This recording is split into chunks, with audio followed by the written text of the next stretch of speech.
What now? 2 days later, are we thinking of JT Daniels' performance in Georgia's G-Day game?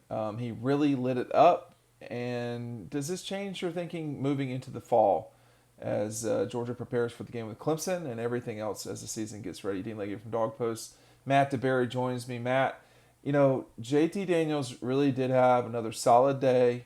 I'm thinking maybe he had one pass that didn't make a lot of sense, but other than that, and even that he didn't pay for. 300 more than 300 yards again. It was impressive. Or does it change? Yeah, I'm sorry, Matt. Does it change your view? Are you overly? Are you more optimistic, less optimistic than you have been or were coming into the season? Did it change anything for you? not really. I mean, he finished last season on such a strong note, especially leading the comeback to beat Cincinnati. I mean, that was really, really impressive. And so I thought he would come into this scrimmage and throw the ball around.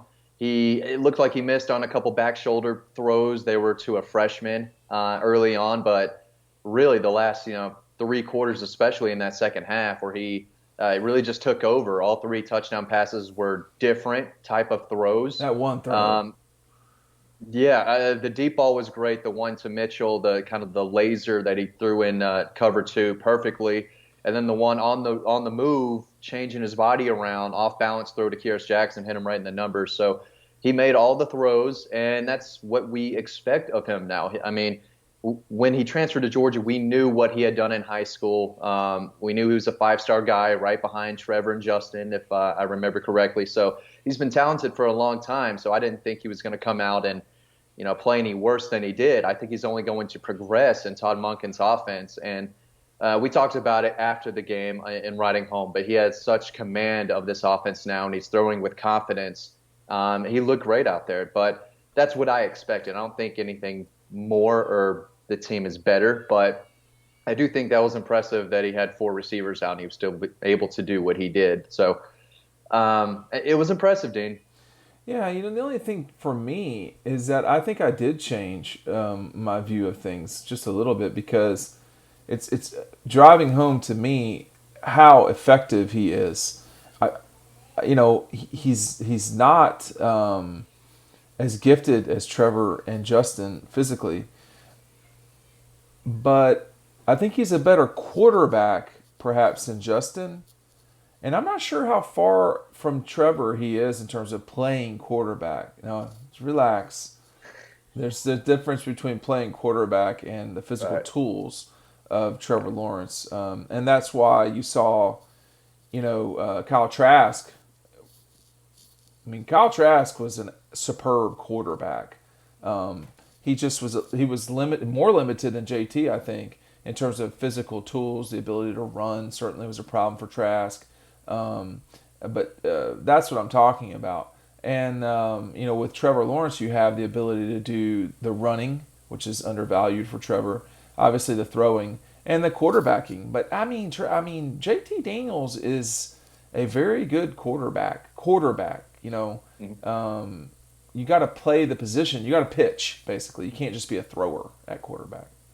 And he did that on Saturday. I mean, yeah, he threw it to the running backs a lot, but that That was after he counts. did go through his reads too. It wasn't his first option. Oh, let me dump it down to James Cook or Zamir. No, he went through his progressions and he throws well under pressure. There's plenty of times where, even on Saturday, the defensive line almost got to him, and then he had that quick release and got it out to whoever it was on a quick slant or underneath. So he's got good pocket awareness and pocket presence for a guy who's not the most mobile, but he's been good for a really, really long time. He does understand the position. He's been, born and raised, to be this kind of quarterback prodigy out there in California. So he knows what he's doing. He's been doing this a long time. And the more, like I said earlier, the more he continues to develop under Todd Monken, the better he is going to be, especially if he gets those receivers back in time. I think that the pocket stuff is where he's actually. Hey, I think he's gotten better than a year ago. Yeah. And when you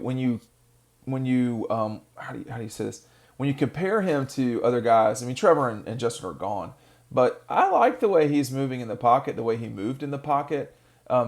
Certainly, the game against Cincinnati, he moved up well. He played very well on that last drive, moving in the pocket. And It's great that Trevor can really run fast. That is an asset. Same thing goes for Justin with his physicality. But moving in the pocket is as critical to quarterback success as anything. And it seems to me that that's the part where JT Daniels has gotten a lot better. I just want to say real quick, he was 28 for 41, 324 yards. That's a lot of yardage, man. I mean, Carson went 22 of 31 for 236. So, you know, six more passes than Carson, but almost 100 more yards. That's good, really good production, frankly, Matt. Yeah. And he does have the weapons now. Well, not now, when they get back. So I do think he's only going to get better, but it does look like he throws off balance a lot of the times, but the ball still gets there. The throwing is It not the doesn't prettiest look thing I've ever perfect. seen. Yeah, Right, yeah. right. But it But I doesn't mean, matter. the zip is there, and he put touch It's on the deep ball to, I believe, Robertson.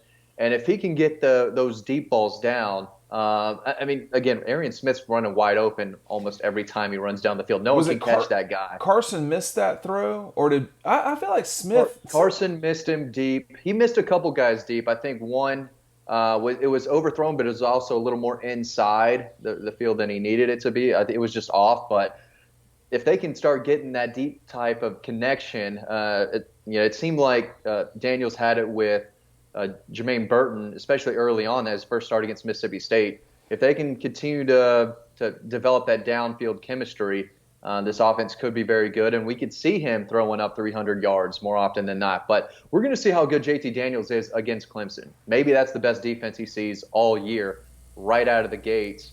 The front I seven think for sure. Well, the front four. I think they've and got some corners too, though. Andrew they Booth is both. really Yeah, good. Booth is legit for sure. When you and I were talking earlier today, we started talking about that game. We were wondering if it's too early to start talking about it, and it might be, but it's not going to be too early soon because that's a big deal game, top five game. Um, but with that said, I mean, 61 yards for James Cook on catching. Zamir had 50 yards receiving. They were extremely efficient, slicing up the number one defense for the Dogs. Didn't really try to run. I mean, Zamir had 28 yards rushing. Excuse me, James had 26. So they really, I can't remember that those guys had a bunch of handoffs, generally speaking. But then, Carson hit the underneath guy a lot too.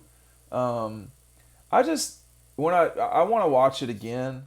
But when you look back at that game, I'll continue to say the same thing, which is it doesn't seem that impressive necessarily in the moment. But checkdowns, and these are not what I would call Jake Fromm checkdowns. There's a difference.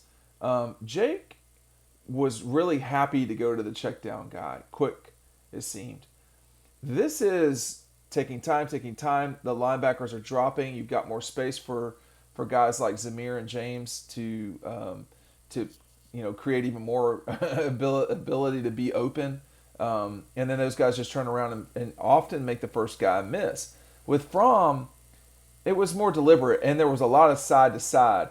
I think people are going to be scared of Daniels down the field, and the underneath is going to be open a lot. Yeah, I think Jake Fromm loved throwing to the outside, and that was one of his biggest strengths. And we're seeing these quarterbacks throwing it over the field a little bit more, especially getting the tight ends involved. I know that's something we've all wanted to see. The washing machine is going to be rumbling, tumbling in Charlotte big time. I don't know if they have anyone who can handle that guy. If he's really 280 pounds, that's something, and he can continue to work on his condition, like Herbie's saying. I think he could be even more of a weapon, 6 months from now than he is right now. So they've got weapons. There's a lot of threats. I mean, go back and look at the recruiting rankings. The talent is there. It's all over the place. There's no reason why they can't beat Clemson 5 years into this thing. And even without George Pickens, they should have a pretty good shot. Well, listen, this is not exclusively about JT. You still have Kieris, who we've not mentioned at all, and might be one of the. I don't think he's underrated or undervalued. I mean, Kieris Jackson's really good, but Kieras, Blaylock should be back. Burton will be back. You've got Smith will be back. And then Mitchell, who probably had the most impressive day of someone not named JT Daniels out there. And Mitchell, we've heard a lot about Carson Beck. We've heard a lot about Mitchell. Mitchell got off to a not good start, and that did not seem to bother him at all. Right.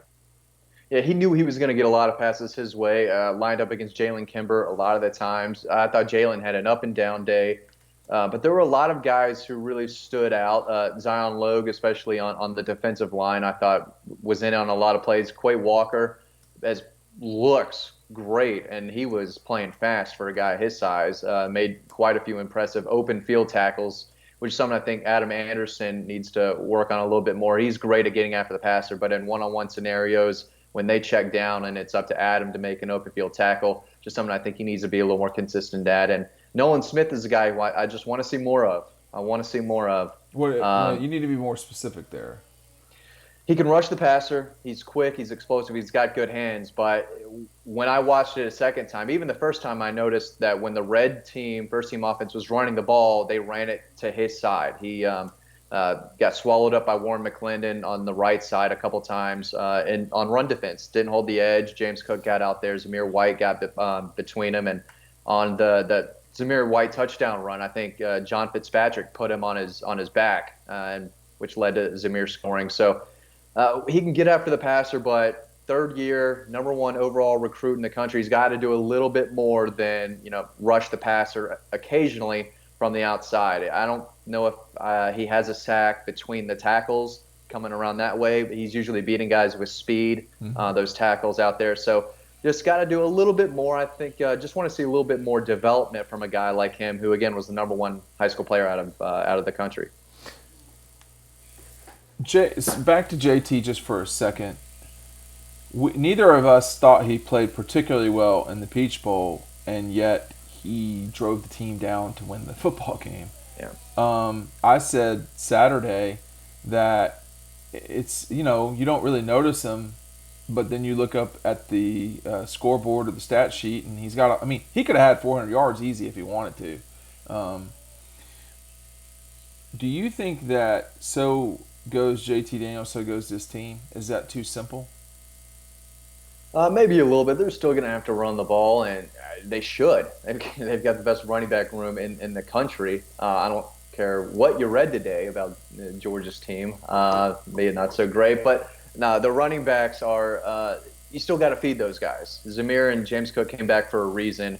It can't be completely air raid, because you still want to control the clock, which is a big part of the game, especially when offenses can score at will. You don't want to be playing defense all game. So you still have to control the clock, and they have the ability to do that. So I can still see them winning games if JT Daniels were to struggle for some reason against any particular opponent that they run into who gives them some trouble. I think their ability to run the ball could still win them a lot of their games on their own. Yeah. Yeah, but I think more and more we're going to see. I don't think this is exactly some sort of hot take. More and more we're just going to see you're going to have to outscore everybody. And with these spring games fresh in my mind, having watched Clemson's and watched Georgia's, Clemson's got a very good quarterback, a guy that's not as good as Deshaun Watson or Trevor Lawrence, but he's really good. I don't know that the running backs at Clemson are ideal necessarily, but or at the level of what Georgia's got in terms of depth, definitely not. But Clemson has shown the ability to score a lot. I just wonder, and I'm sorry, I can't stop thinking about the performance against Ohio State was not a good one, and the performance at South Bend was not a good one. So we've seen where when Clemson runs up against teams that are really gifted and talented on offense, LSU last year, they still give up points. It's not abnormal for them either. They're not Superman. So Alabama gave up points to Florida, and Alabama's defense certainly was not what it has been in the past. So this game, newsflash, is about scoring points and as many as possible. When you've got someone like JT Daniels who, Matt, it looks easy. It looks easy sometimes for Georgia right now. this might be as explosive an offense as they had since 12 or 14 was explosive, but Yeah. not like the 12. The 12 was really explosive. Yeah. Especially from throwing the ball. I mean, Right. 17 they were explosive, but more on the ground with the two Hmm. backs there. But I just don't think Clemson seems as complete of a team that they've been That in the might be a good past way. as well. That might be a good way to put it because I don't want to get people to get the wrong idea. I mean, we're not exactly declaring a winner here, but their receivers are really good though, man. I mean, I think Ladson and et cetera, they've got some guys. And if you want to exploit Georgia, it's going to be in the passing game. But you got to run some.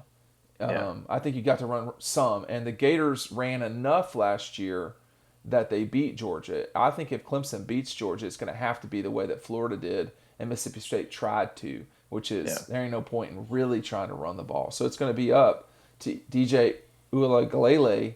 Nice. I'm going to get it right. He Nice. deserves the respect of getting it right. Yeah. Uiagalelei. He's quite good, man, and he's got some guys with him, but they're going to have to run a little bit. But we're kind of getting off the point here, which is, you know, JT. I was more, I think, if you want to say, optimistic about their chances in the 21 season after Saturday because it's just becoming like this isn't just a one-time thing now. We've seen him play in person 5 times, and it's the same thing over and over again. I mean, with the exception of the Carolina game where me and you could have run for a touchdown, Yeah. they just are throwing all over people. Yeah, I think every Georgia fan would tell you they feel more comfortable going into the 21 season this fall than they did going into 20 last season. For sure. I don't think Clemson fans are saying the same thing. You can't tell me they're thinking, "Oh man, we're better going into this year than we were the past 3 years with Well, Trevor, even before that." well, it So can't be that Trevor. I mean, they haven't recruited that well. I mean, they've right, recruited well, particularly for their institution, but they've not recruited. We're talking about generational talent with Trevor Lawrence. I don't know that you can say that necessarily about the starting quarterback at Clemson right now. He's really good though. See, so yeah. there's different levels. Go ahead. But they're going to get a JT Daniels who's ready, and I think JT Daniels, again, with a good performance against Clemson, this guy might be number one on the quarterback draft boards, for next year's draft. This is a big, big season for him. There's not a whole lot of competition out No, there. no. Someone is going to pick the top quarterback in the draft in the top 5 picks. That happens every year. He's in a position where he could, do that. So this season, yes, of course, it's about leading Georgia to a national championship first. But for JT, there's a lot on the line and a lot of, there's going to be a lot of people talking about his performance against Clemson, whether it's good or bad. Well, look, he's gotten better. That's number one. Number two, if Mac Jones can sneak up to number 3 or 4, JT Daniels can, because I think they're similar. And when you look at Trevor, you look at Justin, Trey Lance, you look at the guy from BYU whose name escapes me. I'm sorry, but that guy's a straight freak. I mean, you've got some real guys that can go play basketball, guys that can play tennis, can probably ski. I don't know if JT Daniels is going to be running up and down, hooping it up anytime soon. So but I don't think Mac Jones is either. So it's just a different Would you compare him to Mac Jones or Kyle Trask? Trask. They're similar. That Yeah. group, Brock Vandegrift. No, that's not the way. That's not his style, and it might not. And Carson Beck, I think, is more athletically gifted. But this is about playing quarterback. It's not about a playing horse. And these are different. These are different things. We're not. This isn't a slalom. We're just playing quarterback. And every time we watch JT Daniels play quarterback, he's pretty good at it. I want to see what it's like when he doesn't play well, like really doesn't play well. Does that certainly mean they lose? Was the Cincinnati game the explanation for that? We're going to talk about that on another video sometime soon. Thanks for watching. We'll see you over on the website.